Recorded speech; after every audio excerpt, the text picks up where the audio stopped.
no one had founders they could connect with, you know? They're just like, oh, they just see like a name, right? They see a name like in the chat and they could like maybe like talk to them once in a while. Yeah, they never saw a face, right? But now they're coming up and they're like, hey, Joey, you know, how's it going? And I'm like, yo. And then they're like, yo, I had this question, blah, blah, blah. And it's like, oh, that's sick. And we're forming emotional connections with people. And when we form those connections, you know, we had like, especially people that were there from the start, that gave us like a really, really strong core of people. Yeah. And like all we needed was like 10, 20 people who like talked to us all the time, who like absolutely understood our vision and were with it to be in the chat. Because then anybody who said anything negative or had any questions, they're like, yo, don't talk about it like that. Like, listen, bro, this is what's up. Like, I know because this and that, right?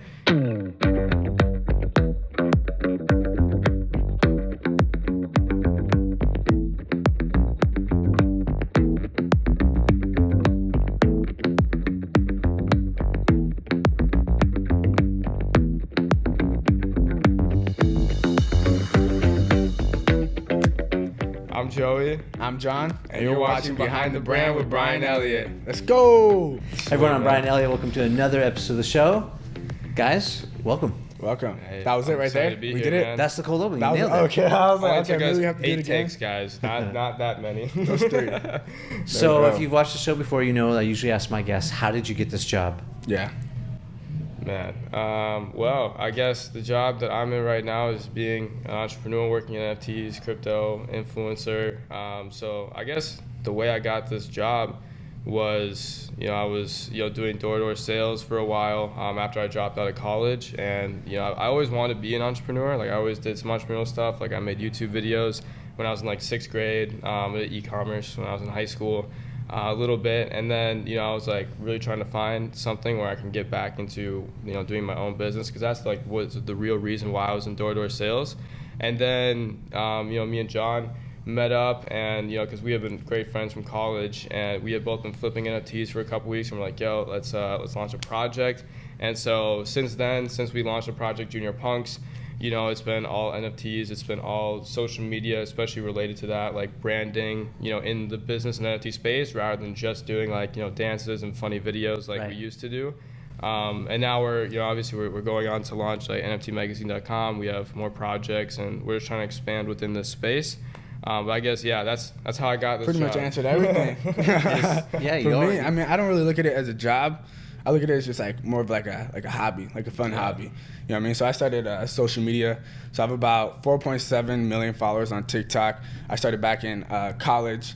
And then from there, I just started like branching out into being an entrepreneur, as well as just the NFT space. And then, I mean, Joey pretty much just went over everything for us, but yeah.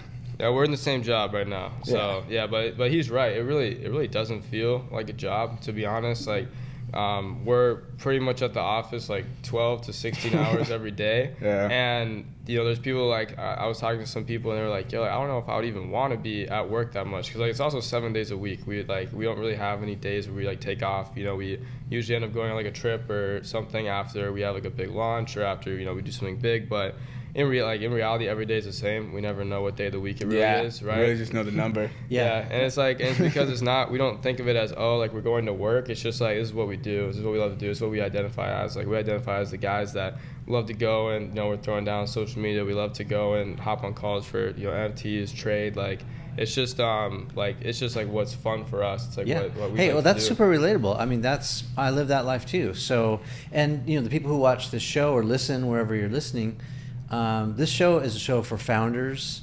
entrepreneurs, small business peeps, but like we're all kind of fighting the same fight, right? Like, we're doing this because we love it. And we'd much rather work, you know, 24 hours a day for ourselves than 8 hours a day for someone else, right? It's crucial. Like, it has to be fun.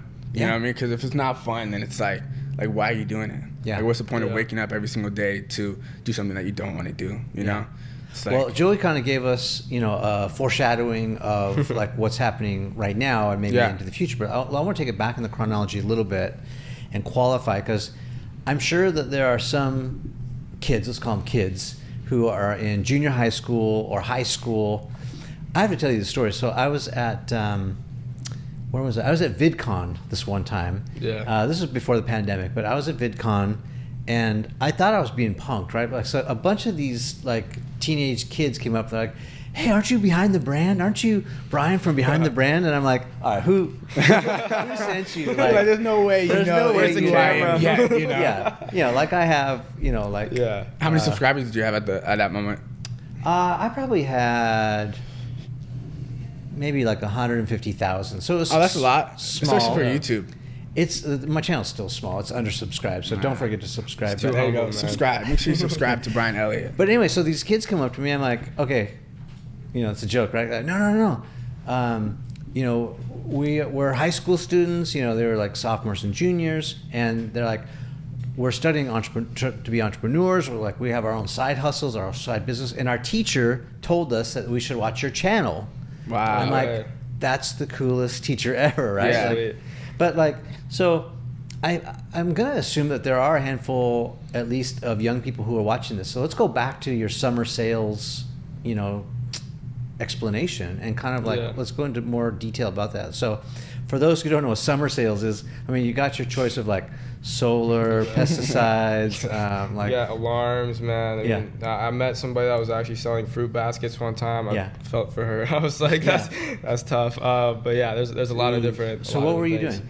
So I started, my very first job was in pest control, right? Yeah. And so with door-to-door sales, it's kind of like network marketing in this way, but it's where there's like the recruiters, like they make a lot, mostly profitable to recruit people in and to like create a whole team underneath you, right? Yeah. And so it's a little bit like a pyramid scheme. Yeah, a little bit, right? But except for like you don't want to believe it, right? But you can make bank in summer sales, right? You can, especially when you work your way up the pyramid. So what is bank for a summer? How much could you make? So the big number they would always throw at me, they'd be like, yo, you can make like $50K your first summer, right? In pest control. I ended up making zero in pest control because the way the whole, I guess not zero, like a couple thousand throughout the whole summer, right? But like nearly nothing. And that's why I left and eventually went to do solar. But the first company, they drew me in, man. This is actually their merch, by the they had fire merch, so that's what drew me in. Like, I'm in. Yeah. I got it. Need the merch. It's like 15 grand a month, basically, you can make. That's what they promise, yeah. Right? Promise, I guess, yeah. But then when I went to solar, that was when I actually started making that much, right? That was when like, you actually could go out and make like 5,000 in a week just from closing a few deals. And so that was when I really I took this, because pest control was way harder to sell and solar was way easier but also more lucrative, so it was a good move into there. And so that was like, I was like, once I had done that, I was like, okay, this is nice. Yeah, so let's put a pin in that, because I think it's an important part of the story. Yeah. And tell us where you're from originally. Minnesota. So you're from Minnesota, then you came out to... so I went to Arizona for college, and then I dropped out after my sophomore year, and then went to LA to start doing sales. Okay. Yeah. And then... So for me, so I started back when I was like 15. So I started like my entrepreneur journey when I was 15. I created like a store, a Shopify store. And so the way it all happened, so my best friend, Jacob, he's actually over there. He creates his whole Shopify store and he puts up like an $8 ad, right? And so at this moment in time, I was doing Amazon to eBay dropshipping. He designed it himself. He just put it up. Yeah. He bought a blank somewhere and like designed something. Was it like a embroidered hat? He was dropshipping. So he was doing dropshipping. So he got the product from AliExpress. Okay. And then he put it onto the store, and then he marketed it, and people buy it. Then you buy it from AliExpress, and dropshipping, is that still viable? Like, I hear a lot of people little bit, yeah. But now it's like, because you can't go through like China supplies. You have to go more through like US. Yeah. Because like China just takes like 2 months. Yeah. Back then, it used to take like 2-3 weeks if you're lucky. Yeah. Okay. But so he put up a hat. Yeah. So he puts up an ad for $8 and he makes like $400, right? And this is when like Instagram influencers are just like starting. Okay, wait. So he put up an ad, or he put up a post? A post. So like he paid someone to put up like a sponsored post. Yeah. Oh, okay. So someone else had a channel that was of good size. It only had about like 40,000. Like 40,000 followers, which is still a lot for Instagram, yeah. But they're like, hey, I'll give you X amount of dollars if you will post my hat. Or was it like a integration, like where that person was wearing the hat? Or it was hey, buy this hat. Yeah, so it was literally just like a picture of a hat, like just a white background picture of a hat, and it was the most like super simplistic like ad copy that you can ever like think of. It just said, Huge sale. It's a hat. Yeah. No, my bad. It said free. It said free hat. It said free hat. Because we're doing like the free plus shipping method, right? And so I saw him do this. I saw him create the store. And so now he's starting to make money. I'm like, yo, Jacob, we're best friends. It's not right for you to make money without me. Yeah. I'm like, yo, man, you have to teach me. Okay, so time out. So you're 15? Yeah. Okay, so what year is this? Let's date this a little bit. I'm not good with years. I want to say like That's 2016, right? 16, yeah. What social media platforms were hot at the time? Snapchat was still pretty big, right? Yeah, Snapchat. Yeah, it was Snapchat and then Vine. And then Instagram was like, people were like starting to get the hang of it, but mainly I feel like it was Facebook. But I never understood Facebook. I still don't know to this day how to really use it. Just Facebook ads though. Yeah. Okay, so go on. So yeah, you saw something happen. You're like, I was like, yo man, like, can you help me teach me the ropes? And he's like, yeah. So I created nearly the same exact story, like duplicated it, but instead I was selling flags. So I was like, okay, sweet. And so I ran the same ad on the same Instagram page and I made about $400. And I was like, oh wow, this is crazy. So obviously I started reaching out to more pages and more people. And I ended up, reaching out to like 12 Instagram pages and had them posted at 5 a.m. Eastern Standard Time. How did you find, what was the like criteria? How did you choose those pages? Was it like people with the most followers? Yeah, was it kind of like genre? It kind of ranged because obviously like now you go on Instagram and it's kind of hard to kind of tell like what's real, what's not. But back then, since it was so new and like faking things was very like it wasn't in people's like paradigm. You know what I mean? And so I just went on there, checked the comments, make sure that they had the comments match the likes and the likes match the amount of followers. You're looking for high engagement. And then also too, there's a lot of platforms, and you probably know like the platform to check like Social Blade to see like the engagement percentage and stuff. So we're using a lot of that and we're just kind of vetting them. Yeah. But then at the same time, we're like trial and error because I had about like 15. I probably had like $200 to my name. And so I was just like, I'm just going to try, like take the risk. And I was like, all right, let's just see what happens.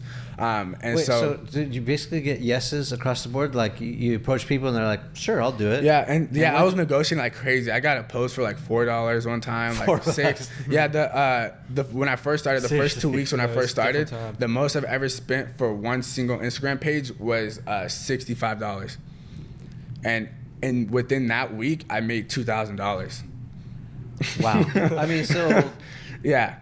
Another part of the story is timing. Like, timing was before the influencer market was saturated or everyone kind of knew what you could get for a post. Yeah. Because nowadays, it's like, let's just put a benchmark on it. Like if you've got 100,000 followers, you could pull in probably $4 or $5 grand per post minimum, right? Yeah. And then if you've got 10x that, you're talking like it just keeps going up and up. Yeah, literally.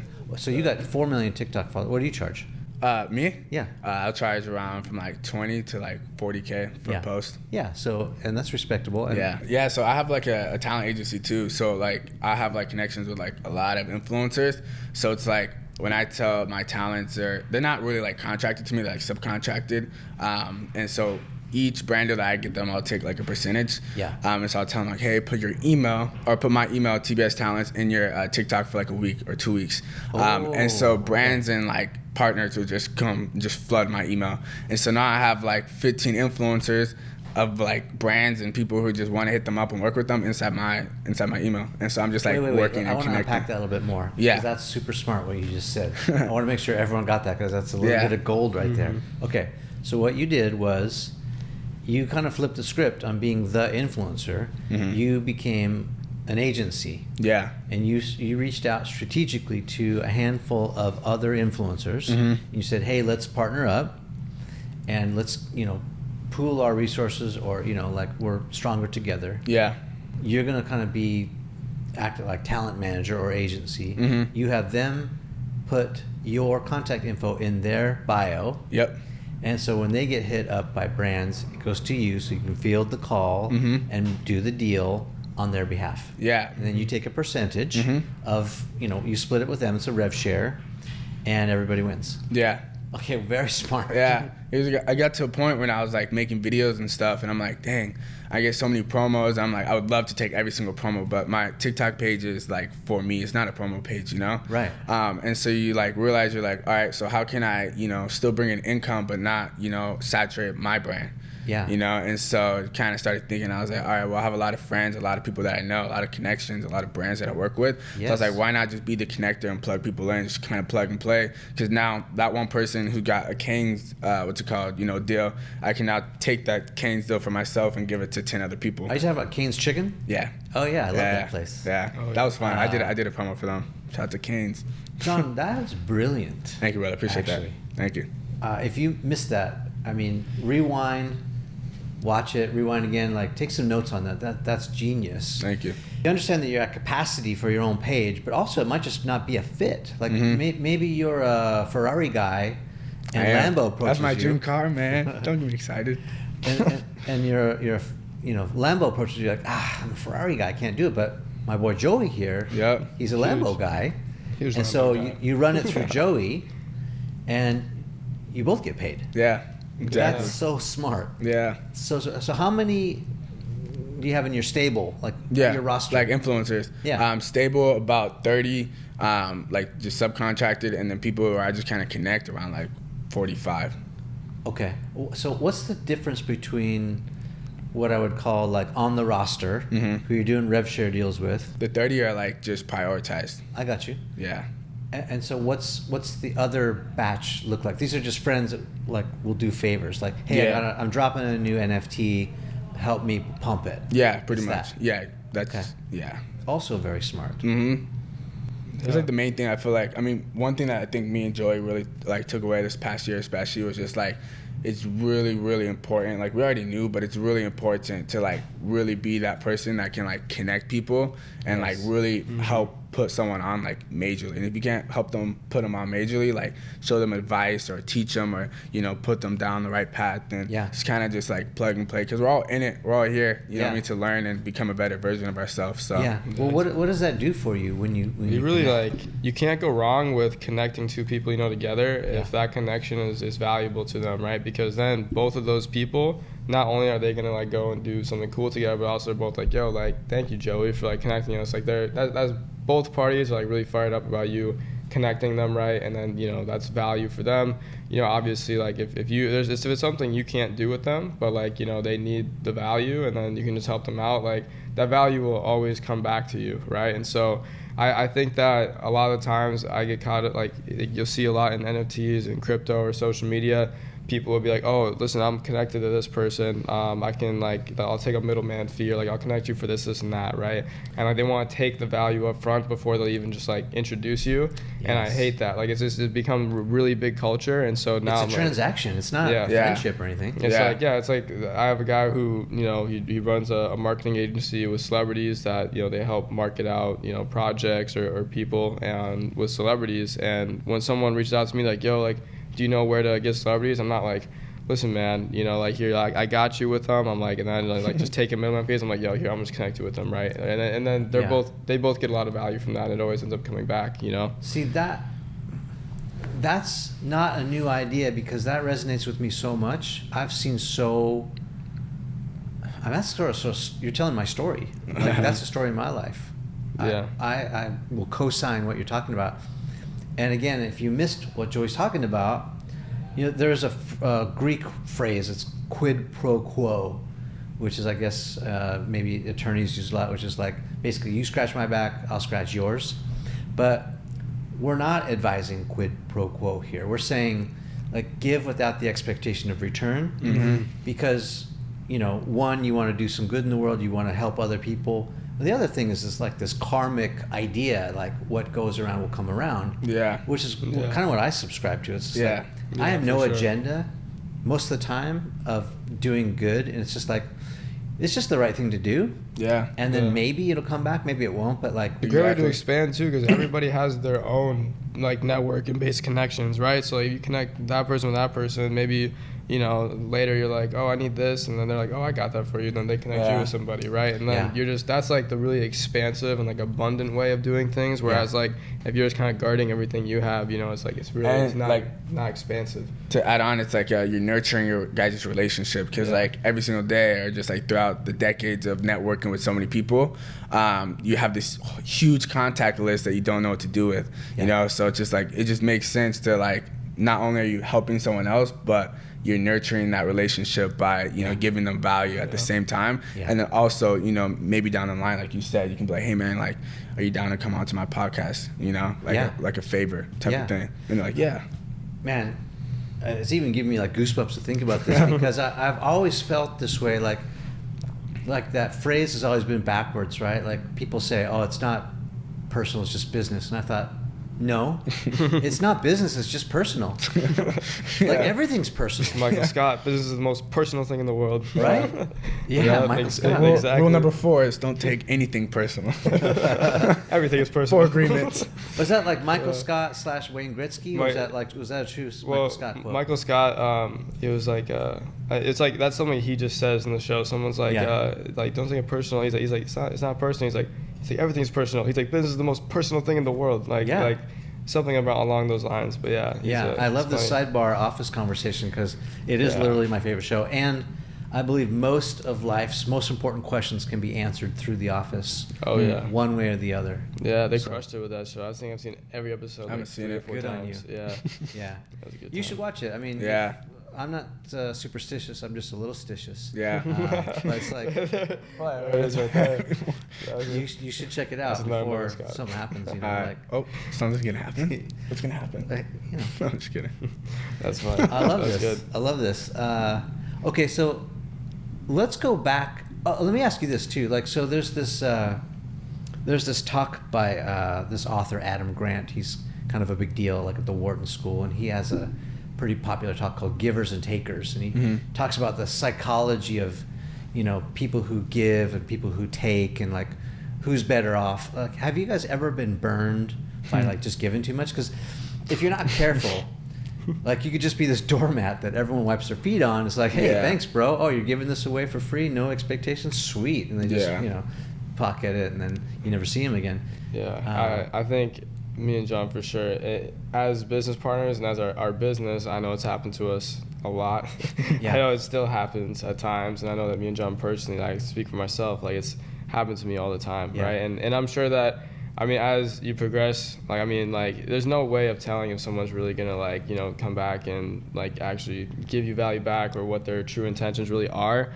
But if you are just, you know, you're giving a lot, then, you know, if you believe in like the karmic idea of everything will come back, then you're not really worried about the specific person. You're just worried about the principle of, listen, I'm a giver. I'm abundant. I want to provide value to those around me, and, you know, maybe this person just happened to come and was trying to like take value from me, but you know, it's fine, because it's just I'm not going to violate my principles just because I'm going to be super paranoid about it, because otherwise I may end up losing the opportunity to give value to somebody that actually needs it and actually does want to do good with it, you know? Yeah.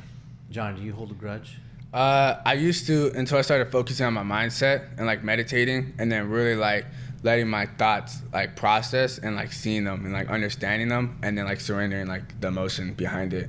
Because I used to like really hold grudges, like, because I used to be like really like angry for some reason, like back in like middle school and like high school. And then I realized like, I'm just like, yo, I just like making people like laugh and like making people happy. Remind everyone where you're from. Oh, Menifee, California. Okay. Yeah. So that's where I was like, I grew up, but I was born in Ohio, Columbus, Ohio. Okay, so you came out to California when? 4 years old. So you're 4 years old. Okay. Okay. Yeah. After 4 years. And let's unpack this meditating thing a little bit more, because I think it's important. I mean, some people are like, oh, this woo stuff, you know, I don't want to hear. Yeah. But like, it's actually, it reminds me. So I got to sit down with Russell Wilson, right? At the time, he was QB of the Seattle Seahawks. Yeah. I had a lot of respect for Russ. That's cool. And the one thing I remember from that interview is he said, you know, everyone goes to the gym to get fit. Some people even may have a trainer, you know, to help them lift properly, or, you know, do whatever strengthening. But like, how many of us have an emotional fitness coach? Like, why not? You have a physical fitness trainer. Why don't you have a mental fitness trainer? And I'm like, you know, good idea, Russ. Like, yeah. But he had a legit coach, and there's a story behind that. But like, he had someone who would talk him through stressful situations and help him do kind of what you're talking about, like this meditative process, or get in the zone. Or, so how, like, say more about that. How did you do that? Yeah, so at least before I was meditating, I was just like, yo, I'm just gonna start making people happy, because that's what, you know, if I make them happy, I feel a lot like fulfilled, like more fulfilled. Yeah. And so I started like understanding myself, and then so when I started meditating. It was actually game changing. It was when we first launched our NFT project. I come over to my brother's house. I go, hey Josh, I go, let's go hit the gym. He goes, yeah, real quick, man, I'm gonna go meditate. He goes, you wanna meditate with me? I go, yeah, not right now. He goes, all right.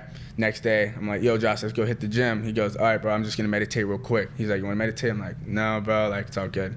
Third day, same thing. I'm like, you know what? I'm gonna meditate. Is this older brother? Yeah, it's my older brother. He's 3 years older. Okay. Yeah, so you have some respect for him. Yeah. He's paving the way, okay. Yeah, and so, because I didn't really understand it, right? I'm like, what am I gonna do laying down and closing my eyes, like just thinking, like, yeah. you know, I go to It's sleep. actually difficult to do if you've never meditated before.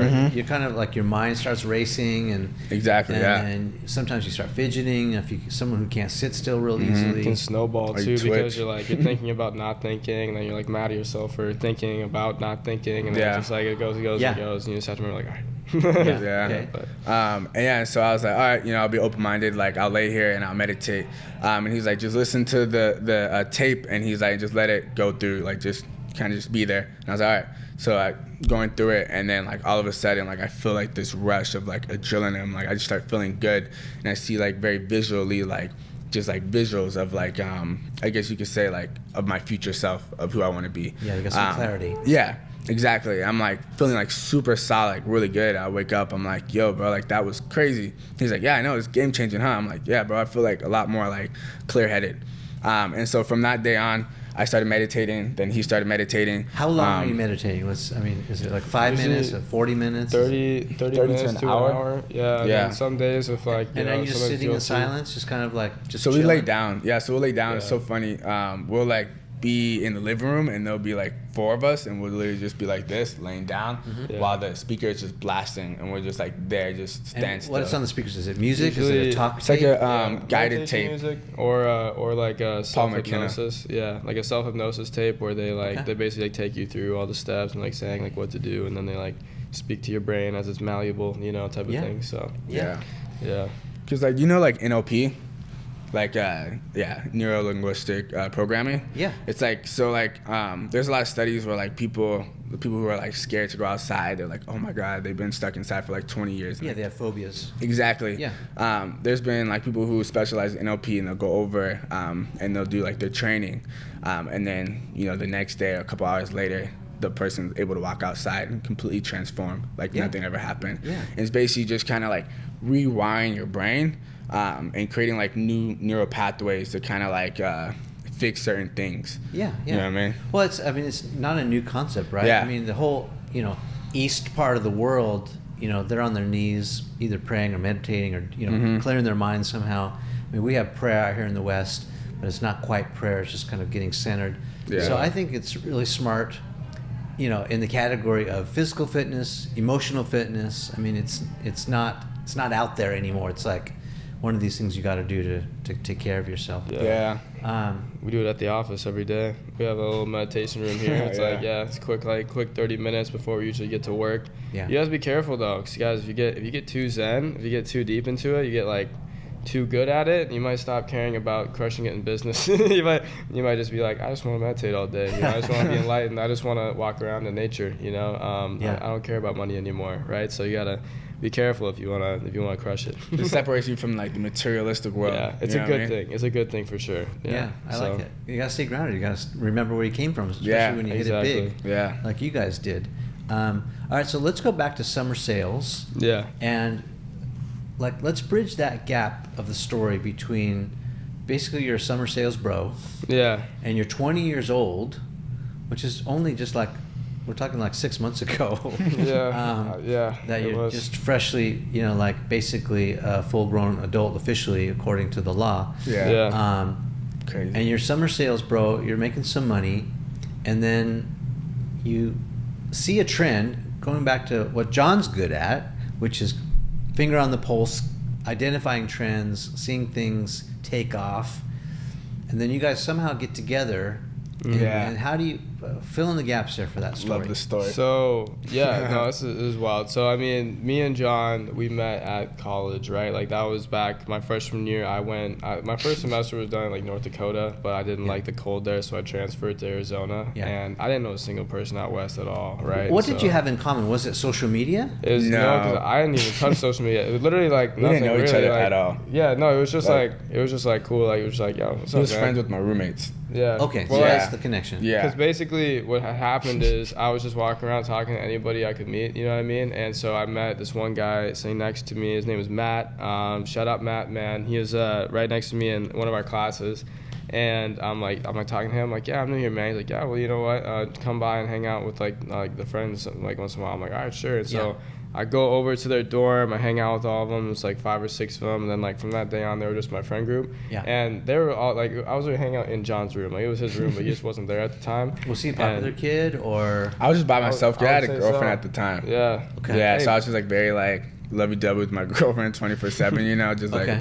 And they were like, you got to meet John, man. This fool's got 300,000 followers on TikTok. You know what I mean? Like, I was like, that's cool, man. That's sick, right? And so the next day we all go to the hot tub, and like all go meet up and hang out in the hot tub. And John, just a bunch of bros in a hot tub. Just a bunch of bros chilling. Yeah, I mean it's the community one, you know. So there's a ton of people there, right? And I got a classic photo. With all my bros in the hot tub. Yeah, right? Check out my Instagram on that. It's there. And then I sit down in the hot tub right next to John. I'm like, "What's up, man?" He's like, "Hey, bro." And he's like, "Nice to meet you." And then he just like literally like 5 seconds later just goes underwater, and I'm like, and then I just feel someone like touching my feet, and then he just comes back up and he's just like staring at me, and I'm like, what? I was like, it's so funny. What's going on? We tell this story all the time, and I tell everyone, I'm like, the reason why is like I get out like my comfort zone like quick immediately. I meet someone and I'm like, yo, what's up? Like, how are you? Like, you like know to what I mean? crush the ice. Yeah, like this is who I am. Like like you either accept me or you don't. Yeah. I'm a weirdo, but like I'm dope. You know what I mean? And so like I'm just like, yo, like touching his feet, and he's like, yeah, man, he's a cool guy, cool beans, you know. And so I was just like, yeah. From there it was just like he ended up. So I moved out to LA after I dropped out of college. This was my freshman year, and then he dropped out. I dropped out. I went back for another year. The first semester of that next year I did online because of COVID, and then I did another semester in person. Was he the blonde John at that time too? He was, yeah. Okay, when I met him, he was a blonde John. You gotta show the camera your signature. Oh no, there's nothing for my hair. Signature do. Okay, we got you. Blonde hair. Yeah, it was crazy. Like that semester, from when I met him until we left, he went from 300,000 to over 1 million. Yeah. So like I got to see him like hit 1 million followers. I got to like, you know, because I was just making videos. Like the whole group, we were like, you know, we were just all making videos for John's TikTok. You know, I could not have done it without them, because like being there in college, like.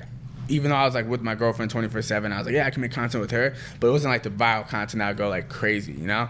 And so like literally it was Joey, you know, and like 3 or 4 other boys that we hang out with. We pack them into my Jeep, and we literally go around like the town and stuff and make these videos. But yeah, literally without them, I probably would not have like blown up the way I did, because like the video that helped me blew up, it was like I needed all of them to do it. Mm-hmm. Yeah. And which video was that? I was giving back to like a homeless person. And it was like a part 2 video, and ended up getting like 13 million views, and it blew me up 600K in one night. So it's like one of these social experiments. Yeah, where you see people react. Yeah, those are. Yeah, we basically just went and got a ton of Little Caesars pizza, and then just went and found homeless people wherever we could, and then like we found the one like spot where there was just a ton of them hanging out, and so we were just like handing it out to everybody and stuff. And so like in those videos, you know, obviously, you know, they'll do well because I mean it's you know, it's just doing good, and like that's the energy you want to spread. You know, you don't want to go. It's so easy to go viral for negative things. You want to go viral for things that are good, because like those are the things that people are seeing and are like impacting them. You know, like you want to, like I think as an influencer and someone, if you're creating content for social media, you have to be a good steward with the influence and the power that you have, because otherwise, like, you know, people don't realize how much influence they actually have over, like, if millions of people are seeing your content, there could be one kid out there, like just one, like imagine how many kids out there see it and are affected and like go and make actions based off of what you did, right? So it's important to remember like the effect you're having on people out there, even though you can't see them physically because it's just a number, right? Yeah, I mean, the person that comes to mind is Logan Paul, who had to learn that the hard way, right? Yeah. Like, yeah. I mean, we can talk about branding and how that guy's turned his brand around. That's it's pretty amazing. But he was poster child for screw up. Yeah. He was just really going down the wrong path. Mm-hmm. It's crazy though too, cause like we can put in the pin on another story. We'll go back to about the college. But like with Logan Paul, like so like he's a big inspiration of mine, at least. Like just kind of seeing him, cause I used to watch YouTube when I was like 14, 15, watching him like blow up, going from Vine to YouTube to what he went through, and then turning it around, flipping it, and then hitting it hard again in each and every industry that he gets into. Yeah. And like you have to like really like know exactly what you're doing, or at least like have a lot of fun in what you're doing to be able to kill it in every industry that you're doing. Yeah. And so I was always like amazed like how when he went through like that whole like experience with like the forest and everything. I thought he was going to get canceled. I thought it was over. Yeah. It's amazing. He was canceled for sure. It is amazing how he's turned that ship around. Yeah, it is insane. I'm like thinking, because I think he was around like 23 when it happened. Yeah, 23 or 22. I'm like, he went through this at such a young age. And that's when I realized, like, yeah, man, this dude is destined to be like for greatness, because if he's going through like all this trouble, this headache of him, like, but this is all a learning experience. Like he's understanding like what he can't do, what he can do, and how big his platform really is. Because I didn't think he realized it back then. Right. And so that huge learning lesson, like for him, helped him become like the person he is today, like 100%. Yeah. He was like caught up in it too, like caught up in the flow, like because he was like on top, right? Like just absolutely crushing it. He's young, he's making tons of money. He has tons of influence. He's like, and back then too, he was like every single day he was not missing a vlog. Like he was like very on point. Yeah. So like you can only imagine the amount of work that he's doing and like where his head is at with all of that going on at once at such a young age, so fast. And it only really makes sense that something like that would happen, right? I mean, because I'm sure, right, his ego like was inflated as anybody's would be when you're doing that and getting to that point. And he's an Ohio boy too. Yeah. So that's the connection probably too, right? Yeah, literally. Well, by contrast, then you think about like someone like David Dobrik, who's just taking a dive. Right? Like, where is he lately? He just really screwed up his brand. He kind of messed up on that one. But like, his brand is interesting. I was always like very interested on how he went about his brand, because he was never in the vlogs. He was always just filming. You know what I mean? Just he tell people, because I have like YouTuber friends who like collab with them, make videos with them. I've met David Dobrik, and so like it's interesting to see him like kind of narrate his story. He'd be like, all right, like he'd be like, do this one more time, and then laugh like that. Mm-hmm. And then like get the clip, and then everyone's like, ah. Yeah. So he's more a director than. Yeah. Logan was like the star of the show, and he also didn't have a big posse like David does. No, right? Like his was more behind the scenes though. Yeah. He had a lot of behind the scenes definitely a big group, but they're just like all behind the camera, and he's the one that's in front of the camera. Yeah. So you make a good point about Logan. I think he's a great case study for anyone who aspires to be an influencer or who is an influencer right now. And it's another lesson I've learned from this show, just talking to lots of different people who are already made it big in lots of different areas, which is adversity, everyone has it, right? And so you can either let it crush you and defeat you, or you can, rise up like the phoenix, right, from the ashes, get up and learn something from it, right? Mm-hmm. So you have your choice. When you get punched in the mouth, you stay down and you're out for the count, or you get back up and you're like, all right, I'm not going to lean into that one anymore. And Logan's done a good job of, getting back up. And, he's literally in the fighting game now, which is interesting. Mm-hmm. But so you're doing summer sales and you're hustling, you're making your money, and you guys have this idea. But like, talk about what you learned from summer sales that really was the key ingredient to you guys making it big, having this one big hit. Yeah. What'd you learn? Man, like so much. Summer sales was, I think, like it was really cool doing door-to-door sales, because it was like, it taught me nearly everything I needed to be an entrepreneur, aside from like some like logistics, I guess, right? Or like, some social media things. I think that the biggest way that it affected me is it helped my speech and my like just personability with people. And I obviously learned a lot about like the psychology of selling to people, and like what makes, like you just learn a lot more about humans in general. Like that's the thing about salesmen, is like they're not learning sales tricks. Like you can, like you're learning like sales tricks, like one-liners and stuff, but in reality when you're just learning about the psychology of humans and like an influence. And so I think that was really what was the biggest thing that helped me, because if I'm able to go and, knock on a door. The guy comes outside, kind of mad already, doesn't know who I am, and I'm just like standing there, just like, hey man, like wanting to sell him a $50,000 solar unit, right? I mean, that's a pretty difficult situation to turn around into a sale, right? And so if you can get good at selling in that, like that's really like the hardest way you can possibly, go make sales. And if you can, and that's why it's the best way of training, because now, like, it's a lot easier for me to go and, talk to investors and, get investors to invest in me, or, go on to like a AMA or a Twitter space, or, a live video, and sell to the people that are viewing, because I was able to sell to like the hardest possible audience. Now, I sell more in situations where people are coming to me, like where you're going to other people, that's really hard. And so I think that it was just like the psychology and learning and personability, and just like, getting over all the anxiety of just like going up and talking to people. And 2, it was the work ethic, because man, like we go out there super early. We would be out there on the doors for like 10 hours, sometimes even more. Yeah. And like you're like all day just handling rejection. Like people are like, so it really made me like rock solid in terms of like what people like thought about me when I was out there, right? Like if people, it made me realize like I had to really adopt the mindset really heavily. Like it's not like, this is, I know we're saying business is personal, but like it's not personal most of the time, right? Like if someone comes out and like screaming at me, they're mad, I'm like, all right, either they're just having a bad day, or like, I mean, honestly, man, I'm just a guy chilling on their lawn. Like they have the right to do that. Like because I knew a lot of guys that they would just get so down on themselves, right? They're like, oh man, like, these people are just like yelling at me, like, like I hate these people, hate this neighborhood, and I'm like, man, like don't worry about it too much. Like, you're gonna find someone that likes you. Like it's not. Like, there's always gonna be bad people, and it's not that they hate you. They just hate the position that you're in. They don't like your offer. Like that's the thing. They just don't like your offer. They don't. Well, who knows what it is, right? Like, but so there's 2 lessons I want to extract out of that and just sort of underscore, because it's really subtle and people might miss it. And that is, 1, nothing goes to waste if you don't let it go to waste. Like I remember one of my first jobs was washing dishes, and I hated that job until later in life, when I was like, oh man, the way I grinded and like just pushed through that hard time, actually I tap into that sometimes. When things are getting tough now, I think about that stack of dishes that was literally taller than me. With the sauce and the, it was gross, and I had a high pressure spray. It was just like the worst job. But honestly, that was like the best job now I think about it, because I got something out of it. And the other thing that you said that was really smart is you had to get reps before you got, swole, right? So like I'm super introverted. I don't know if you know that, but like I'm an introvert.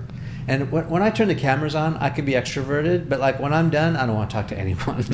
Like, and I prefer, like, I don't mind, it's like chilling at the beach by myself, or, I have friends and I have family, but it's like I'm introverted, okay? And in order to be okay or decent on camera, I needed reps too. So like you need reps. Like if you're not good at something, if you're not good at math, or you're not good at the internet or coding or posting on social, you need reps. Right? You can't just expect, hardly anyone is good right off the bat. Maybe you have a natural talent at something. But like you need reps. So practice. Super good lesson. Because there's a lot of things where you can be naturally good at things, right? There's a lot of people who are really naturally influential, who like really naturally can just talk to anybody, and but no matter what, like this kid right here, right? But no matter what, it's very important to learn like some of the specific skills and some of the specific psychology things when it comes to like, if you really want to like at a super high level put together offers that people really are going to respond to and like are no-brainers to them, and also to deliver it to them without them like having a wall up, right? Because that's the biggest thing. Like you need to just like, everybody has a wall up, especially nowadays with sales. Everyone's sold to like 70,000 times a day, go on their phone, right? And so they need to feel like, they have that wall up, and so you need to make sure that they move it, and then, then you can actually talk to them and give them the offer, right? Because that's a big thing with door-to-door sales too. I had to find ways, like clever ways to break through that wall, or just like make them think the wall like shouldn't even exist. You know what I mean, right? So that was but right on for sure. Okay, so you guys somehow find each other in a hot tub. I mean, play a little pop psychology on you, John. That move that you did, it strikes me as It's not normal. How are you with rejection? I'm pretty solid. I'm not gonna lie. Solid now? Yeah, solid now. Yeah, solid now. Before it was more like it never like took a toll on me, but I would just kind of like think about it, and I'm just like, all right. Maybe another way to ask it is like, have you ever been insecure? Oh yeah. With yourself? Yeah, for sure. I think just growing up, I was always like the kid who was like going through school and people would be like, "Yo, you're kind of weird, man. You're like you kind of annoy me." You know what I mean? I'm just like, dang. Was your older brother popular or? He was popular. Yeah, he was like in between, like popular but not like most popular. You know what I'm saying? But popular doesn't really matter. I'm reading into it a little bit because like that move, like that little tickle move or whatever you did. It's gonna go either way. It's gonna be like, get the f off me, or we're gonna be best friends. Yeah, but I'm also you want to know right away. But yeah, so it's like that's another thing too that I realized about myself is that when something happens, I can easily like turn it around. Like just growing up, just in general, like everyone always knew me as a person that if someone's sad or is not feeling it or is just like in a weird mood, like immediately give me about like a minute or two, I can make them like have a smile like instantly. I can like switch their emotion. Yeah. Like I'm super good with like flipping it. And so if you would have been like, yo, you're weird, I'm like, you know, you're weird too, my man. You know, it was like. So where do you think that comes from? That ability to either make people happy, like. Man. Because in my experience, that comes from someone who's been through a lot of sadness. Yeah, easily. Mm-hmm. Yeah, right? I think so. Growing up, I mean, especially too when I was so I was born, I couldn't really hear, so I had 4 surgeries to hear. Okay. And so like I couldn't really like I had speech problems. Like I wasn't good with like words and stuff like that, and so I took like 6 years of speech class. And so growing up, people make fun of me, and be like, "Oh, why do you talk like that? Why do you mumble?" I see. You know, it's like so you were trying to win them over. Yeah, I was different. And so until I realized, I was like, all right, I just really need to focus on what I'm saying and really enunciate when I'm talking to people. And so I was like, you know, how can I get out of this? You know, how can I do better? And so now when people are like, yo, why you talk like that? I'm like, blah, blah, blah, blah, talk like that. You know what I mean? And they're like, what the heck? Like, no, that's I think they call that a defense mechanism. Yeah. And that's why most comics are so funny, is because they had something to overcome when they were younger, mm-hmm. and it made people laugh, and that was the way that they sort of got out of what they were in. Yeah. Right? Yeah. So that makes a lot of sense to me now. Like, yeah. Clean question. It makes sense. Clean. Makes sense. And so, okay, so you guys find each other, mm-hmm. Mm-hmm. and you see something happen. What did you see, a big event, mm-hmm. and that inspired you? So went from college. So when we're in college, I hopped to LA and I was doing my thing while he was doing door-to-door sales. We ended up being in the same city, LA, right? And then we never even like really connected like that. He was still hanging out with like my roommates, and we're still like, you know, hang out and like you know, have like fun experiences and stuff and go out and do cool things. He's helping you with TikToks. Yeah. Oh wait, no, not this time. Not in LA. He was more focused on his sales, and I was more focused on like. I was out like selling. He was off in LA doing influencer stuff. Okay. The year before that was a year where I was back in Minnesota. Okay. And he was in LA, and that was when I started grinding on social media, and that was when I gained like 500,000 followers in I was like, a few yo. months. Yeah, he was like, yo, what? Because a lot of people, I mean, you probably experience this too. Like, you'll meet someone, and they're like, hey, man, I want to do this. I want to be here. I want to, you know, connect with this person. I want to do, you know, everything. And you're like, all right, like, you know. It's just all this, right? Yeah, it's just like they just talk and talk and talk. And, like, you meet some people who say it, but then there's only a couple, like, only a handful that actually, like, go and execute. Yes. You know what I mean? And so when he was telling me, like, yo, you know, like, I'm going to start TikTok, I'm like, all right. Like, Good luck with that. Because I've heard that, like, so many times. And then I remember, like, I heard my roommate, like, he was like, yo, you hit like 500K? And like rushed in the room. I was like, what? I was like, Joey hit 500K? And he's like, yeah. And I was like, yo, bro, I'm so proud of you, bro. Like, that's crazy. Like, you actually did it. You actually told yourself you were going to do something, and you did it. And so I was like, wow, man, like, it takes a lot. You know, it's not easy to like commit to like making videos every single day, and then figuring out how you're going to structure those videos and figuring out what works, what doesn't, and then just pumping them out. Yeah, the commitment. Mm-hmm. Yeah, I mean, for me, it's like when I see somebody do something, especially when they're close to me or like somebody that I know that's like my age, like if I just see anybody do anything, I'm like, okay, I can do it. Like instantly I'm like, all right, I can do it. And especially if they're someone that I like have met or like have hung out with, right? Like when I met John and I saw him doing TikTok and I learned from his videos and stuff, I'm like, oh, okay, like I see the path now. I see like how it works. I understand what needs to be done. And so then I was like fully confident, okay, I can go and do it, right? It was the same thing with like e-commerce. Like in high school, I had started some stores and made like a sale or two, but I was never good at it. And also he had like shown me a couple of things, and when I was like, all right, I'm gonna run up e-com. He's like, for sure. And then like I just went back home, and I had a store just get like 1,000 orders in the first week, and I sent it to him. He's like, what? Like it was like literally the same thing as a TikTok. So, and that was like the whole reason I came out west is I wanted to meet people that did things like that, because that was what I wanted to do growing up. But you know, I never, like in Minnesota, I never met somebody who was into that, or like someone especially around my age who could do it. And so that was like the whole reason I went out west. That was why me and him clicked, is because we had the same interests. And then I mean, I then like to get back a little bit to the story of how we like really got like came back together and launched something.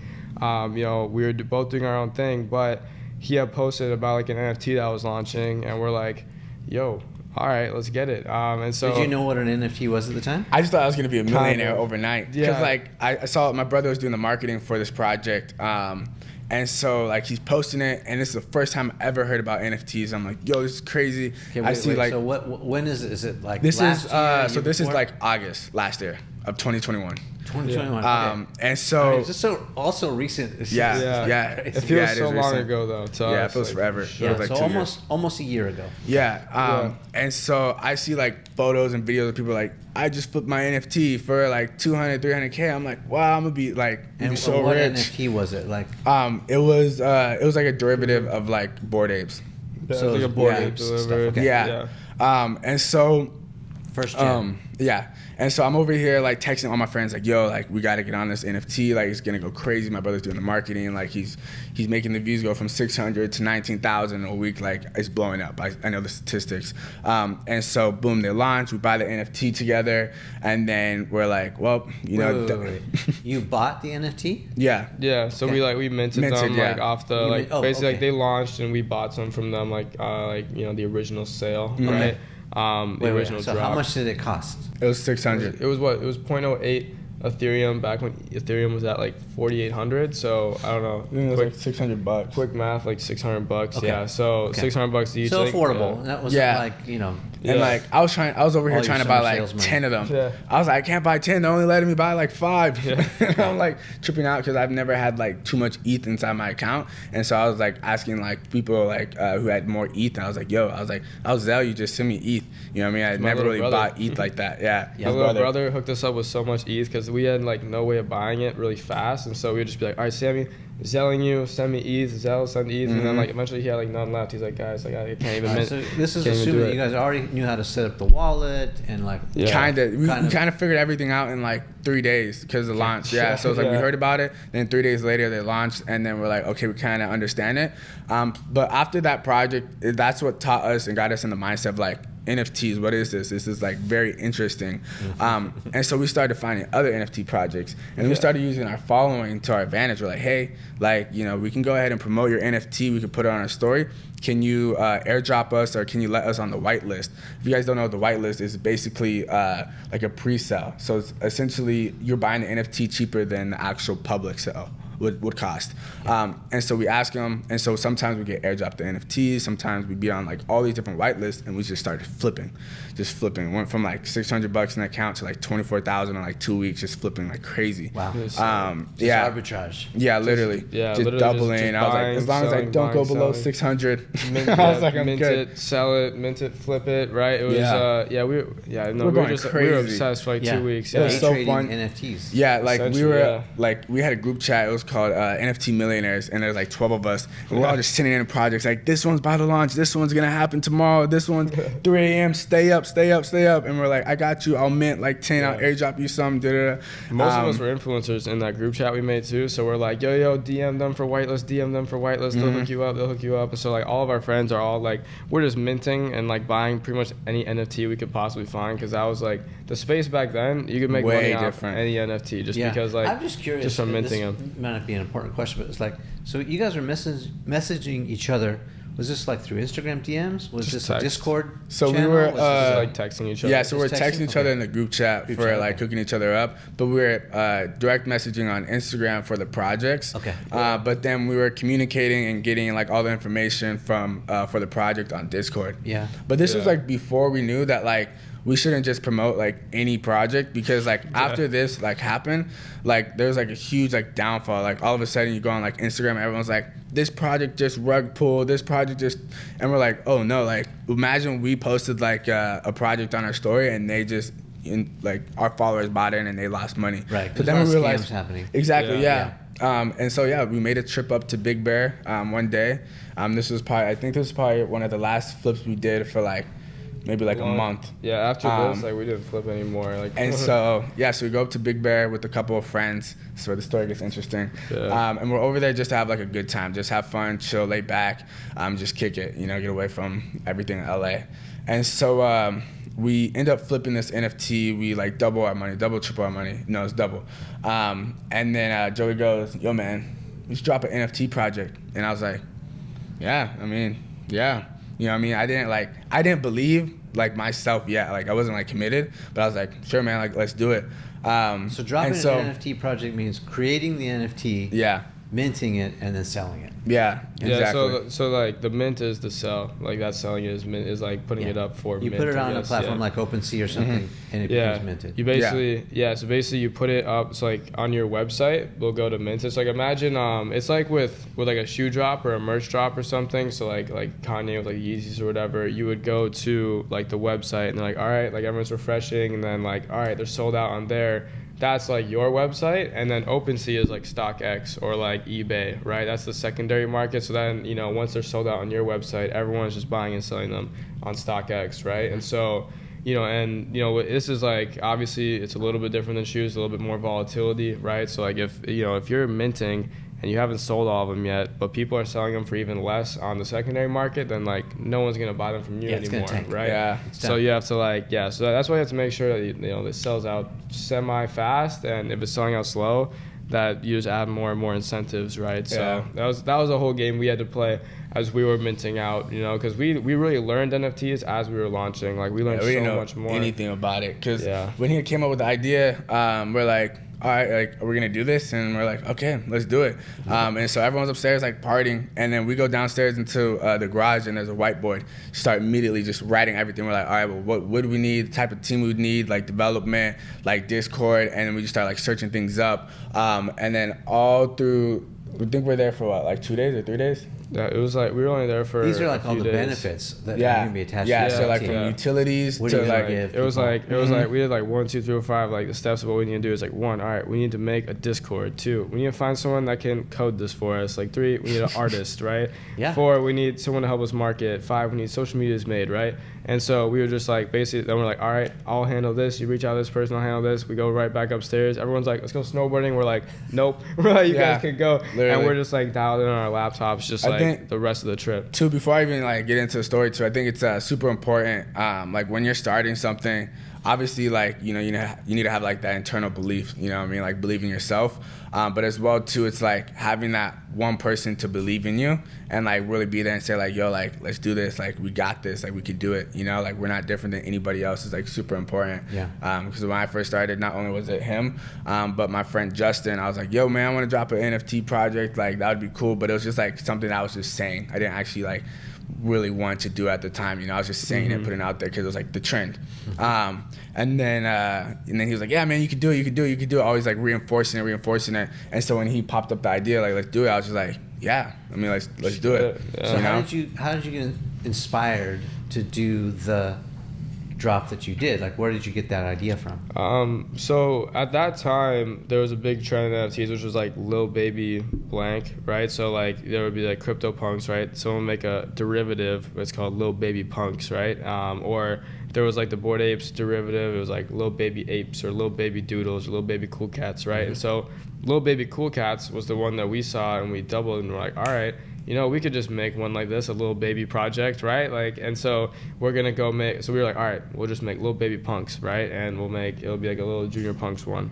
and we'll just make it really small, right? And then what does small mean? Like a couple $100,000. Yeah, because right? our original goal was like, because our vision was so small. Like, it's kind of crazy thinking about it now, because our vision has expanded, and like we've done so many things within the project that it wasn't even like the plan. I mean, that's usually how it goes though. But we're like, all right, we'll make like 200K, like 100K for you, 100K for me. And how did that distribution look like? I mean, like, so you mint it, and then you only make a certain quantity available. Mm-hmm. Yeah. And so the cap you could make is $200,000. Yeah. So what was the quantity that you made? So basically, this is how the plan kind of evolved, right? So, originally we just planned to do it really small, call it Little Baby Punks, kind of make like a meme project, throw it out there, because people love utility. Those, right? Yeah, people don't really, people are like, all right, yeah, that's cool, right? Just collect it to collect it. Yeah. And then like a few days later, we had set up all the social medias and set up everything with Little Baby Punks, and then an actual Little Baby Punks dropped, and I remember calling him, I'm like, no, they took our idea, right? And then, so we just like, all right, let's change the name, Junior Punks. Like, I think that sounds good. That's a good ring to it, right? They're like, yeah, all right, fine, we'll do it like that. And then, it feels so crazy to say, right? Like, I was like on the phone call, you know what, Junior Punks, let's change it to that. And then, as we're working and doing it, we're like kind of looking at like the mint price, we're looking at the supply that we have set up, and then we're thinking about, then as we're like, we start to get everything ready, we're like, we could do this bigger. We're like, why make it 200? If we're gonna do this, why do 200,000? Why not do $1 million? And we're like, wait, why not do 2? Why not do 3? Why not do 3.5 million? Right? And then it's like, well, if we're doing it that big, then we gotta do some crazy stuff as well. Like, we gotta give actual value. We gotta grow us into a business. So we're like, okay, how do we grow us into a business? How do we provide value? And then it's like, okay, we're going to have celebrities come into AMAs. We're going to host masterminds. We're going to educate people, right? X, Y, and Z. We're going to have yacht parties, events. We threw a 6,000 person event in Utah for our launch party, like 30 days after we sold out. So sick. Right? And so that's how the vision kind of evolved. And that's what got us to this point now. If we had stuck with just the mini, like $200,000 quick, meme project, we never would have done what we've done now, which is expand, grow the business, and grow it into things where we're starting other businesses within NFTs and growing and like creating a whole like network, of our companies or our projects. So where did Junior Punks land? What was the cash out? Yeah, so on day one was when Joey came up and I was like, let's start this NFT project. Day 40 was the day that we sold out. So we sold out in 40 days with 2 weeks of marketing, about like 12 days of marketing, actually. 12 days. Yeah, it was 3.5 million was what we sold out on. And so like literally day one, me and him whiteboard.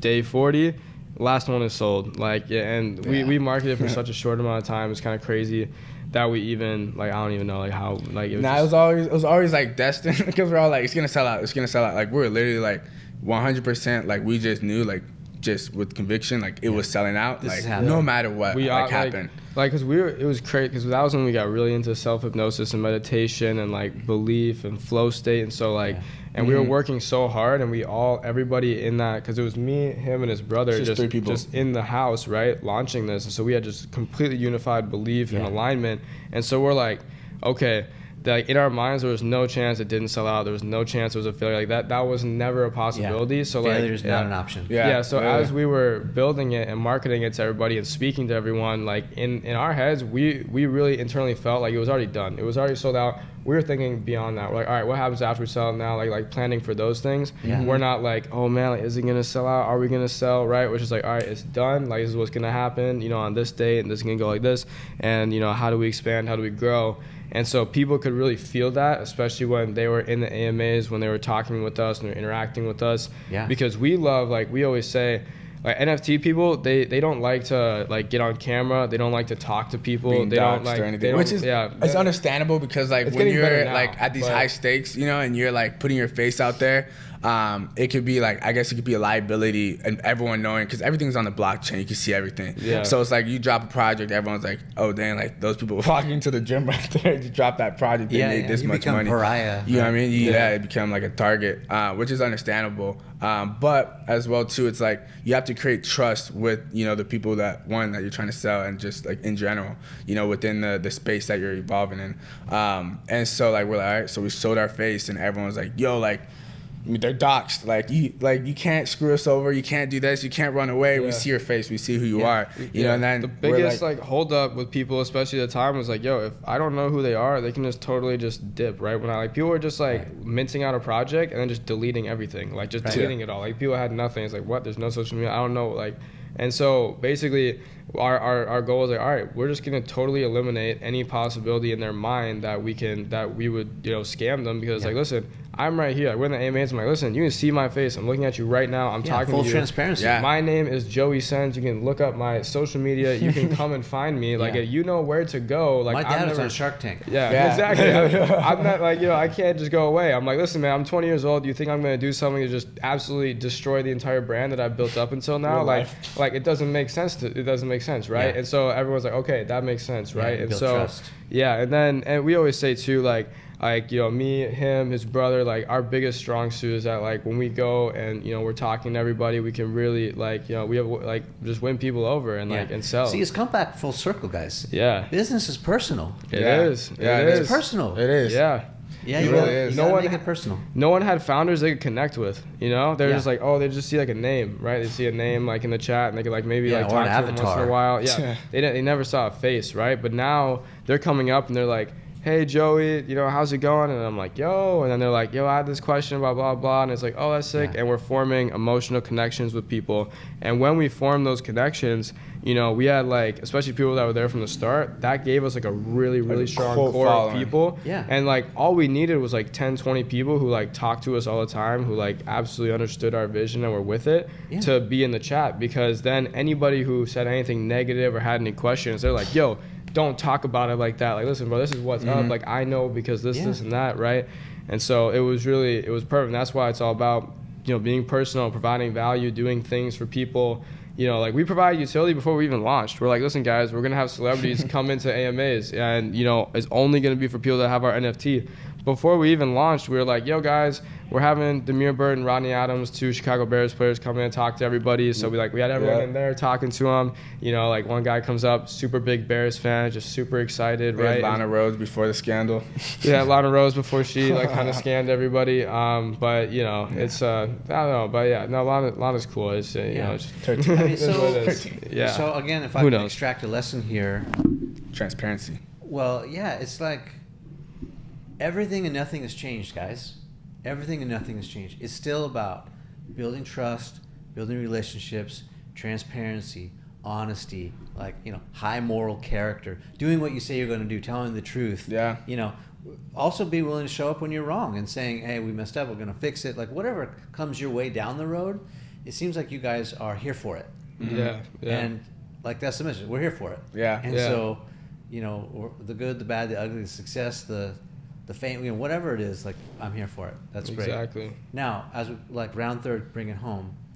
Give us just a sneak peek on how you're parlaying that 3.5 into the next project. So what's the next project? Gotcha. Oh, yeah. So basically right now this is something that, like we've never seen another project do. Like it's like never a project has done this before. And so we originally, when we told everybody that we're launching a project, like, listen, Junior I like Punk's already the sales guy is hyping it up. Yeah, he's building momentum. I don't know what it is, but like he's building emotional momentum with me right now. Like it's never been done before. This is rare. It's scarce. Like you've never seen it. I'm getting psyched right now. But basically, back when we were launching, we're like, listen, guys, Junior Punk's is me and John's, like, this is our IPO into the NFT space, right? If you're riding with Junior Punks, you're riding with me and John and everything that we do within this space.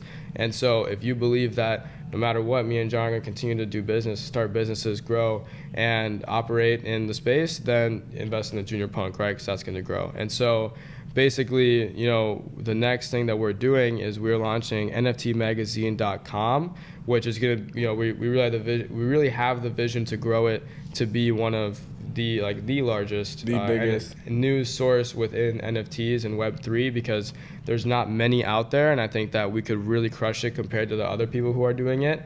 And so, Junior Punks has its own equity in Nftmagazine.com, right? So if you own Junior Punk, you own the project that is, behind NFT Magazine, as well as Nftmagazine.com itself as an entity right now is launching a project called Paper Boys, right? And so we're really excited for that. It's like, you know, they're like paper boys, right? The newspaper boys, like biking and throwing newspapers. That's like the NFTs. We're really stoked about the art. It's like, you know, if you actually buy a paperboy, that's like the launch of Nftmagazine. So wait. You're in at the start. So the paperboy tagline is, we deliver? We always deliver. We always deliver. It's like we have a few. We have like paperboys. We always deliver. We have your neighborhood heroes. Ride or die. That's another one. Yeah. So I don't know if this is subconscious or not, but Joey, this is right back to your door-to-door sales roots. Yeah, right here. Collecting the money for the paper, and like this is like back to.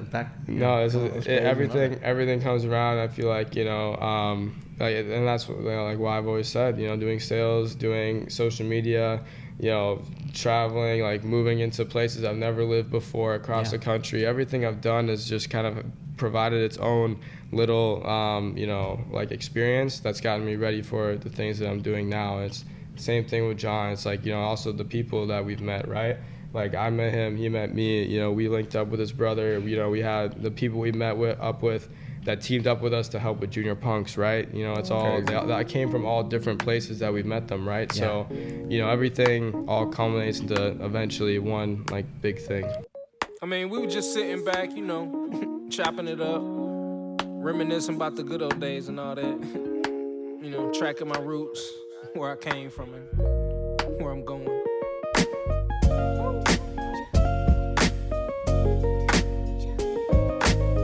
But like I say, man, always said it. It's not about the destination. It's all about the journey. Ain't nothing changed but the weather. The dangling carrot that hang from the rear view. Your dreams in the past ain't nowhere near you. Backseat drivers got nothing but 2 cents. Shotgun riders too biased, they all liars. I should get an A for effort, I'm too tired. But I'm never giving up, that's why I'm kinda admired. Role model, like it or not, I gotta play it. Sugarcoat the rhyme sometimes, but still say it. Said I was quitting at 40 is just a fib. I'm still a kid that's wiping the food off of my bib.